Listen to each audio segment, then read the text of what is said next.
আসসালামু আলাইকুম। স্বাগতম জানাচ্ছি বাইনারি ইউনিভার্সে। তো গত ভিডিওতে আমরা কি দেখছিলাম? গত ভিডিওতে আমরা দেখছিলাম যে হেডিং ট্যাগ, ৬টা হেডিং, দেন প্যারাগ্রাফ ট্যাগ দেখছি, তারপর বোল্ড ট্যাগ দেখছি, ইটালিক ট্যাগ দেখছি, আর বোল্ড ট্যাগের মতন সেম টু সেম দেখছি স্ট্রং ট্যাগ। দেখতে দুটোটা সেমই, বাট এটা হচ্ছে সিমান্টিক ট্যাগ। আর ইটালিক ট্যাগের মতন এমফাসিস ট্যাগ, দুটোটা সেমই, বাট এটা হচ্ছে এমফাসিস ট্যাগ। ঠিক আছে, এমফাসিস ট্যাগ বলতে এটা হচ্ছে মানে এটা আলাদা একটা মিনিং আছে আর কি, জাস্ট এতটুকুই। তো আজকে আমরা দেখব, এই ভিডিওতে আমরা দেখব নতুন একটা টপিক, সেটা হচ্ছে ব্লক টেক আর ইনলাইন টেক সম্পর্কে একটা জানবো। হ্যাঁ, তো এখানে দিতে পারি যে আমরা block block inline block inline dot HTML. ঠিক আছে, আমি ফাইলের নাম দিলাম ব্লক ইনলাইন ডট এইচটিএমএল। তো বরাবরের মতন আমাদের এইচটিএমএল স্ট্রাকচার কিভাবে গঠন করা, প্রথমে এইচটিএমএল দিলাম, শুরুতে এইচটিএমএল দিয়ে এন্টার দিলে কিন্তু চলে আসে। ওকে, তারপর কি হেড ছিল, ওকে, তারপর কি ছিল আমাদের ছিল যে বডি। ওকে, তো হেডের ভিতর কি কি থাকে সবসময় আমরা জানি টাইটেল। ওকে, টিআইটিএল টাইটেল। ওকে, টাইটেলের মধ্যে কি দিলাম আমরা, সাধারণত দিলাম যে welcome, welcome my, welcome my site. ঠিক আছে, আর এখানে দিলাম যে আমরা, এখানে আমরা দিতে পারি যে ওয়েলকাম, তারপর এখানে আমরা কি লিখতে পারি, এখন আমরা দেখুন নতুন একটা ট্যাগের ব্যবহার। হ্যাঁ, সেটা হচ্ছে স্প্যান ট্যাগ। ঠিক আছে, স্প্যান ট্যাগ অনেকটা মনে করেন যে আপনার এই প্যারাগ্রাফ ট্যাগের মতোই, বাট এই স্প্যান ট্যাগের কাজ কিন্তু আপনারা কাজ করতে করতে বুঝবেন। অনেক সময় আছে না, এক লাইনের মধ্যে আমাদের একটা আলাদা নির্দিষ্ট একটা লাইনকে আমাদের আলাদা করা লাগে। ঠিক আছে, তো আলাদা করা লাগে কিন্তু ওইটার মধ্যে কোনো কিছু ইউজ করা যায় না, বলতে কোনো আমি স্টাইল ব্যবহার করতে চাইছি না, কিন্তু জিনিসটা আমার ওই ট্যাগটা আমার আলাদা চাই, সেক্ষেত্রে কিন্তু আমরা স্পেন ট্যাগটা ইউজ করি। আপাতত স্পেন ট্যাগ কি জানার দরকার নাই, আপনি শুধু জেনে রাখেন স্পেন ট্যাগ নামে কিছু একটা আছে। ওকে, তো লরেম 50 নামে কিছু এখানে টেক্সট আনতে দিয়েছি, এখানে টেক্সট আনলাম।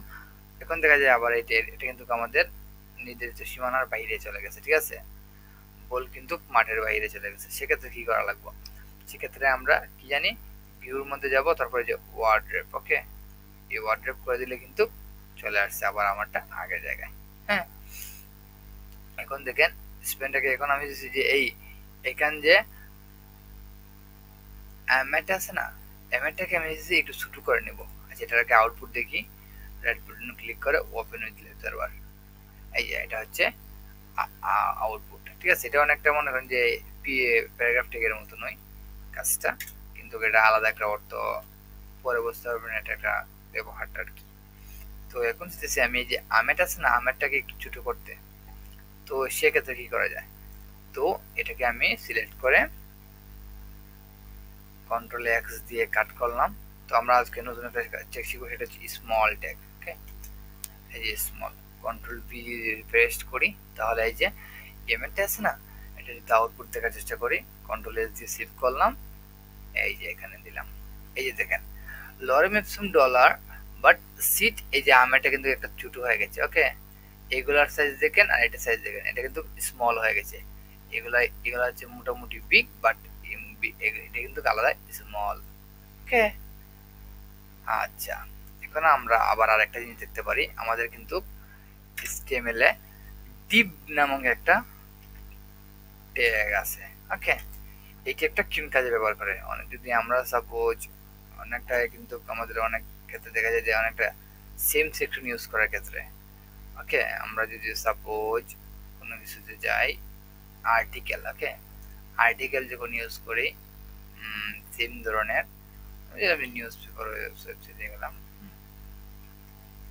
News paper website, Chittagong newspaper. Okay, আচ্ছা আমি দিলাম যে প্রথম আলোতে। হ্যাঁ, একটু ভালো, প্রথম আলো ইংলিশ।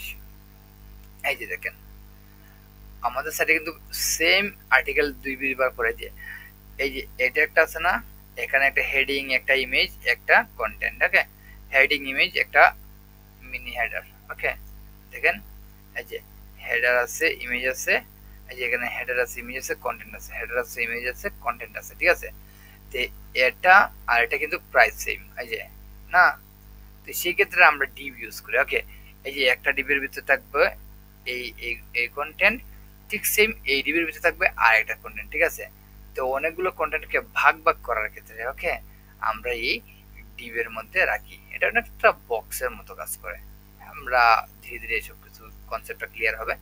আপাতত আপনি এই কনসেপ্টটা রাখে কাজ করে যেতে পারেন। ওকে, তো ডিপ, হাই আমি হলাম মিস্টার ডিব্বা ওরফে ডাব্বা। ওকে, যারা ব্যাকবেঞ্চার আছেন কিছু মাইন্ড করেন না। তো আচ্ছা, যাই হোক, তো এটা কি, এটা যদি আমরা আউটপুট দেখার চেষ্টা করি, কন্ট্রোল এস দিয়ে সেভ করা লাগবে, না হলে কোনো আউটপুট আসবে না। এই যে হাই আমি হলাম ডিব্বা ও মিস্টার ওরফে ডাব্বা। ওকে, তো এখানে কি করছে, তো এটা তো আমরা দেখলাম। এখানে কিন্তু আরেকটা জিনিস আছে, আমরা যদি এখানে এটার নিচে লিখি, এটার পাশেই লিখি যে আমরা দেখতে পারি সিম্পল এখানে একটা স্ট্রং টেকনিক, হ্যাঁ এখানে একটা স্ট্রং টেকনিক না, ইটালিক টেক নিলাম, আই নিলাম, হাই আই এম আই। ওকে, হ্যাঁ, তো কন্ট্রোল এস দিলাম, দিয়ে দেখা যায় যে এই যে হাই আই এম আই। আচ্ছা, এটা কিন্তু এখানে আসে নাই। ওকে, এটা কিন্তু এটার পাশে আসার কথা না, এটা কিন্তু এটার পাশে আসে নাই। জিনিসটিকে লক্ষ্য করছেন? যদি আমরা আরেকটা যাই, যে ফার্স্ট ডট এইচটিএমএল এ যাই, গিয়ে যদি আমরা লক্ষ্য করি যে এটার আউটপুটটা দেখার চেষ্টা করি, লাইভ সার্ভার, এই দেখেন আমি হচ্ছি ইটালিক টেক্সট। ওকে, এটার পাশে কিন্তু আমি হচ্ছি স্ট্রং টেক্সট। দুটোটা কিন্তু আমরা নিচে দিয়েছিলাম, এই যে এমফাসিস, আমি হচ্ছি এমফাসিস টেক, হ্যাঁ আমি হচ্ছি ইটালিক টেক, এটা একটা নিচে আরেকটা দিছিলাম, হ্যাঁ এমফাসিস টেক স্ট্রং টেক, দুটোটা কিন্তু একটা একটা নিচে দিছি, আমি কিন্তু পাশাপাশি দেই নাই। এই যে এই টেকটা দিছি, তারপর এই লাইনটা যে 19 নাম্বার লাইনে এই টেক দিছি, আর 21 নাম্বার লাইনে স্ট্রং টেক দিছি। কিন্তু আউটপুটের মধ্যে আমি কি দেখলাম যে এই যে এটা হচ্ছে 19 নাম্বার লাইনের ট্যাগটা, আর এই হচ্ছে 21 নাম্বার, কিন্তু দুটোটা একই লাইনে চলে আসছে। ওকে, কিন্তু আমি চাইতেছি যে দুইটা দুই লাইনে আসবে। এই ক্ষেত্রে এখন কিন্তু আবার দেখা যায় যে H1 ট্যাগটাই এক লাইনে, আর এটা হচ্ছে এটা 8 নাম্বার লাইনে H1 ট্যাগ, 9 নাম্বার লাইনে H2 ট্যাগ। কিন্তু এখন এই ক্ষেত্রে কি দেখা গেছে, এই যে এগুলো কিন্তু এক একজন এক এক লাইনে চলে আসছে, বাট এই ক্ষেত্রে নিশ্চয়ই আবার কি করছে, ওরা কিন্তু সবাই এক লাইনে। এটার কারণ কি? এটার কারণই হচ্ছে একদল হচ্ছে ইনলাইন ট্যাগ আর একদল হচ্ছে ব্লক ট্যাগ। তো সেটা আবার কি, সেটা হচ্ছে আমরা যদি এখানে কিছু ট্যাগ, এখানে এই ট্যাগগুলো যদি আমরা কপি করে এই ব্লক এটার মধ্যে আনি, তাহলে ব্যাপারটা কিছুটা আমরা বুঝতে পারবো। ওকে,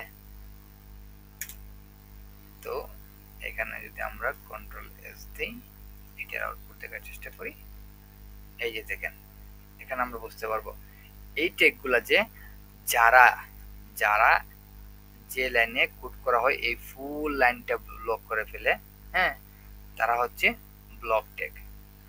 আর যারা একই লাইনে থাকে, ওকে এই যে যেমন এখানে যদি আমি লিখি যে সাপোজ দেখেন আই ট্যাগ দিলাম, okay I am italic tag, ঠিক আছে।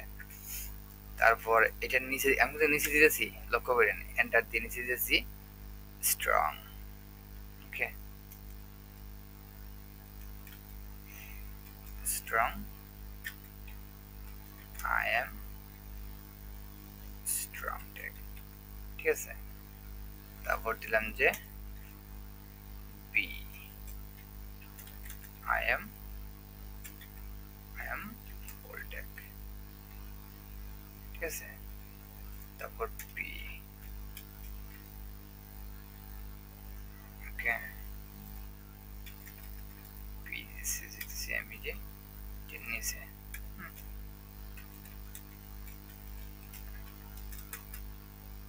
B I am paragraph ওকে, তো 4টা ট্যাগ যদি লিখি, তো যেহেতু ওদেরকে আমি এক এক লাইনে লিখছি, সেহেতু আউটপুটই তো এক এক লাইনে আসার কথা, তাই না? এখন যদি আমি যাই, এই যে দেখেন কন্ট্রোল এস দিই যদি, তারপর ওপেন লাইভ সার্ভার, এই দেখেন I am italic text, I am paragraph text, I am strong text, I am bold text. হ্যাঁ, তো এখানে কি করছে, এখানে কিন্তু প্যারাগ্রাফটা আছে না, এটা কিন্তু হচ্ছে ব্লক টেক। সে সে হচ্ছে ব্লক টেককে আমরা একটা অভদ্র বাচ্চার মতন ইউজ করতে পারি।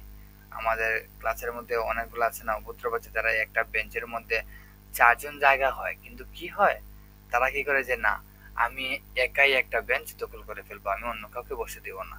তো আমরা ওদেরকে কি বলি যে অভদ্র সহপাঠী, অভদ্র স্টুডেন্ট। তো সেক্ষেত্রে এই টেকের মধ্যে কিন্তু কিছু অভদ্র টেক আছে। তারা কি করে, একটিকের মধ্যে ইচ্ছে করলে কিন্তু অনেকে জায়গা হয়, কিন্তু তারা কি বলে যে না, আমি একাই একটা লাইন ইউজ করবো। এই যে হেডিং 1 টেক, সে একাই একটা লাইন ইউজ করে ফেলছে। হেডিং 2, সে একাই একটা লাইন।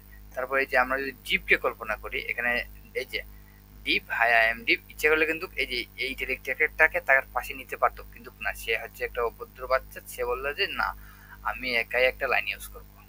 কিন্তু তো ধ্রুব এখানে কিন্তু আর অন্যান্য ট্যাগগুলা কি হয়েছে, এখানে স্ট্রং ট্যাগ, বোল্ড ট্যাগ, হ্যাঁ, ইটালিক ট্যাগ, তারা আছে না, তারা কিন্তু বলে যে না, সমস্যা নাই, আমরা এক বেঞ্চে 2-3 জন একসাথে থাকতে পারি। এই যে দেখেন এই ইটালিক ট্যাগটাকে যদি আমরা কন্ট্রোল এক্স দিয়ে আমরা এটা নিচে দিই, কন্ট্রোল পি, এই যে স্ট্রং, এই দেখেন এই যে স্ট্রং, বোল্ড, ইটালিক, তারা কিন্তু আলাদা আলাদা আসার কথা, ওকে, কিন্তু না, এখানে যে আউটপুট দেখি আমরা, তারা কিন্তু কি করছে, কন্ট্রোল এস দিয়ে সেভ করলে, এই যে I am strong text, I am bold text, I am italic text, তারা কিন্তু ভদ্র বাচ্চার মতন এক লাইনে সবাই, এক বেঞ্চের মধ্যেই সবাই কিন্তু রয়ে গেছে। তো এখান থেকে আমরা কি শিখতে পারছি, যে এইচটিএমএল এর মধ্যে 2 ধরনের ট্যাগ থাকে। এক এক দল ট্যাগ হচ্ছে ইনলাইন ট্যাগ, যারা একই লাইনের মধ্যে ইউজ করা যায় তাদেরকে, আর আরেক দল হচ্ছে ব্লক ট্যাগ, যারা একটা ফুল লাইন ব্লক করে ফেলে। ঠিক আছে, তো আজকের জন্য এতটুকুই, কথা হবে পরবর্তী ভিডিওতে।